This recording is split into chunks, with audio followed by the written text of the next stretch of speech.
Hi. So the next thing that we're going to be doing in class is the combined gas laws, which basically puts together Charles' law and Boyle's law. And instead of P1V1 is equal to P2V2, or V1 over T1 is V2 over T2, it puts it all together. And I'll show you this on the tablet.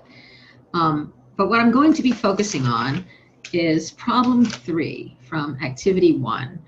Because I just want to sort of show you like how you could even do a thing like in problem 3. Sort of the language of these gas problems can be a little like strange.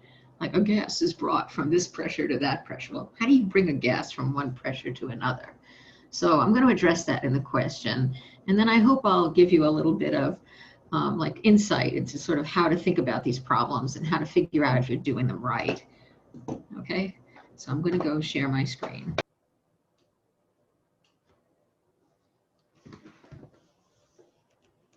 Okay, so here I am in OneNote, and I'm going to be talking about problem 3. This is activity 1, number 3, and it says, suppose that 10 liters of an ideal gas, so I'm just going to write of a gas, at 35 degrees C and 3 atmospheres is brought to 1 atmosphere and a temperature of 0 degrees C. What is the new volume?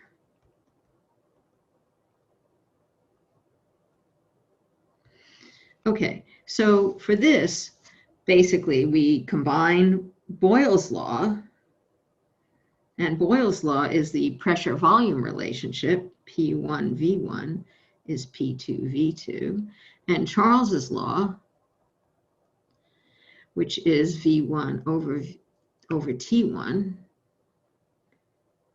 equals V2 over T2. Okay, so Boyle's law is valid at constant temperature. Charles's law is valid at constant pressure. But if we don't have constant temperature or pressure, we just let everything vary, then we can combine these two laws together and make it P1V1 over T1 equals P2V2 over T2. So you could see you kind of have Boyle's law in here, and then you also have Charles's law in here. Okay, so you've kind of got both all at once. All right, so let's talk about this problem. So we have 10 liters of a gas at 35 degrees C. So I'm just going to draw a picture. And a lot of times with gas problems, we draw a piston-like setup. So here's my gas, oh, terrible line, my gas down here. And here's like a movable wall.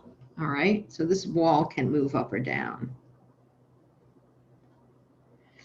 And I've got this gas.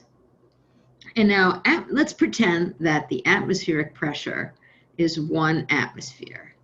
Okay, so the atmosphere is already pushing down on this gas with a pressure of 1 atmosphere.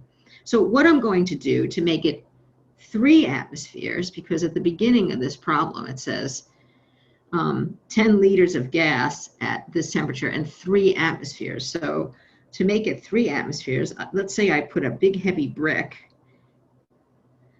2 of them, okay? And each one of these pushes with 1 atmosphere. So the pressure of the atmosphere is pushing with 1 atmosphere.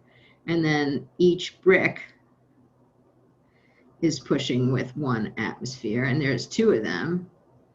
So that's 2. So that entire pressure is 3 atmospheres.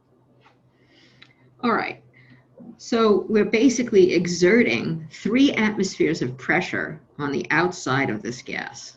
Here's your gas, this is your 10 liters. Here's your gas. And it's in this funny thing with the movable wall. And basically this arrow here represents that there's 3 atmospheres of pressure pushing down on that gas. So here's the thing. If the wall is not moving, right? If the wall is stationary, it means that the pressure on either side of that wall is the same. So if I put 3 atmospheres of pressure on this gas, and the gas and the wall is not moving, and I'm not holding the wall there, it's just not moving all on its own, it means that the pressure inside is equal to the pressure outside. Okay? So that's how I know the gas pressure is 3 atmospheres, because I'm putting 3 atmospheres pressure on the outside, but the wall is not moving. So it's as if I have a pressure outside, you know, this big arrow here, but I also have a pressure inside, okay? And these are equal when the wall is not moving. So the problem says, and by the way, you know, we would have to make sure that we had 35 degrees C in the outside here. You know, the room would be quite hot at that point, you know, because that's considerably above room temperature. But the problem says 10 liters of a gas at 35 degrees and 3 atmospheres is brought to 1 atmosphere and a temperature of 0. So let's first consider changing the pressure to 1 atmosphere. So what you would have to do to change the pressure to 1 atmosphere, what would I have to do? Well, notice this picture, right? I have the pressure of the atmosphere pushing down on this gas, right? And I also have these 2 bricks. Well, if I take away the 2 bricks, then now I'm only exerting a pressure of 1 atmosphere on the gas, right? But immediately after doing that, so if I have my 2 bricks here and I take them away, so here's my setup, and I take these bricks away, okay? The pressure of the gas inside at that moment is still 3 atmospheres, but the pressure on the outside is now 1 atmosphere. So I have an imbalance of pressures. I have a much higher pressure in here and a much smaller pressure out here. This is immediately after I remove those bricks, okay? So immediately after removing the bricks, P inside, so this is P inside, is still 3 atmospheres. It hasn't had a chance to move the wall yet, right? P outside is now 1 atmosphere. So you have a much smaller arrow there, and you have a much bigger arrow here, right? This would be P outside, and this would represent P inside. Okay, so what's going to happen? Well, the only reason that wall was staying stationary before was because we had 3 atmospheres on the outside and the inside. So now, because P inside is greater than P outside, right? P inside is still 3, P outside is 1. Okay, what's going to happen? Well, whenever you have a pressure imbalance, you've got this movable wall. And, you know, we always in science make our walls very idealized, you know, like pretend the wall doesn't weigh anything. We do that all the time. So, you know, in real life, it does weigh something, but we're not going to think about that now. We try to do the simplest first. So the fact is that the pressure inside is greater than the pressure outside. So the gas expands. And it expands until when? It expands until the pressures are equal, right? So as its volume increases, its pressure will decrease. Now, as that happens, the pressure goes down and down and down. And then at some point, P inside is now equal to 1 atmosphere, and the wall stops moving. And that is how you bring the gas to 1 atmosphere. So what you're going to have is the gas used to occupy this much space, but now it's going to be occupying this much space. It's going to multiply by 3, right? Because the pressure drops inside from 3 to 1 atmospheres. So the volume increases by a factor of 3. This is just due to the pressure. I'm not talking about changing the temperature yet. So if we still had 35 degrees C, so if the temperature was unchanged, the volume would simply triple as the pressure went to 1/3 of what it was, right? Because we have that inverse relationship between pressure and volume. But that's not all that's happening in this problem. So there's another thing going on. And if you look back to the problem, what it says is that the new temperature, so it's also, let's see how it's put, it's brought to 1 atmosphere. We dealt with that, and a temperature of 0 degrees. Now, how would you bring this to a temperature of 0 degrees? So, brought to a temperature of 0 degrees. See, so you could put it in the freezer, the whole thing, put it in a freezer, okay, and the temperature would come down. It starts at 35 degrees C and it goes to 0 degrees C. Now, this change in temperature in Celsius looks enormous. It goes from 35 to 0. I mean, 0 is nothing, right? But that's not really the way to look at it, because you have to add 273 to get the temperature in Kelvin. And 35 plus 273 is 308. 0 plus 273 is 273. So the change in temperature is really not that big of a deal. It's going from around 300 to something that's, 270 something. So, I mean, this is about a 30-degree change, but that's only about a 10%, right? It's about a 10% reduction in temperature. I mean, in Celsius, it looks like you've gone from 35 to 0. I mean, that's not even a factor of anything, because 0 times anything is 0. So the temperature is not going to change the volume that much, but of course it has to be accounted for.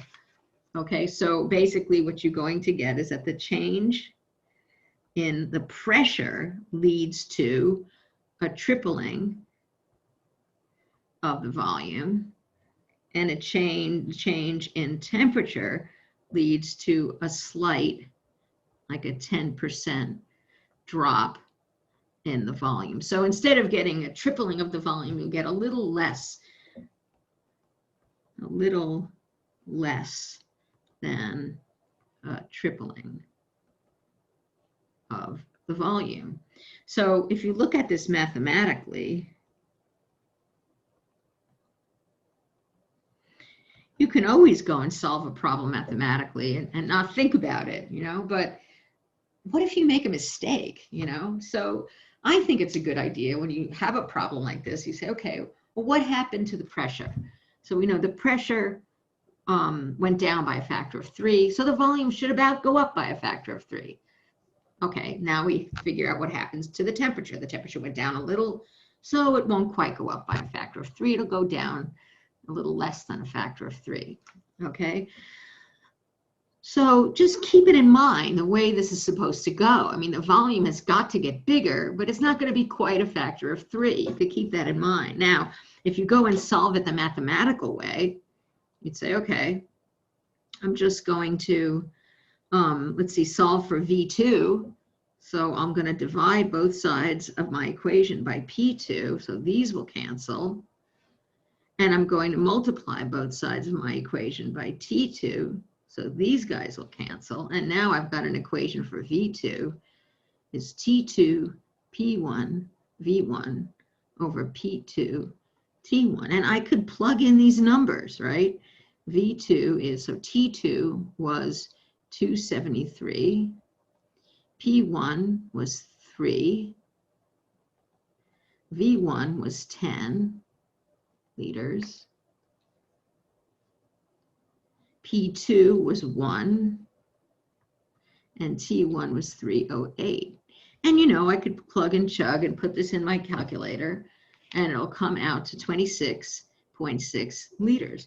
But how about instead of writing it this sort of random order here, go over here, the way I would like to write it is this way.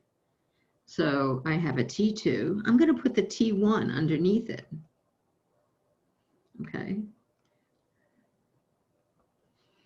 And then I have a P1. I'm going to put the P2 directly underneath it, V1. So this is exactly the same as this,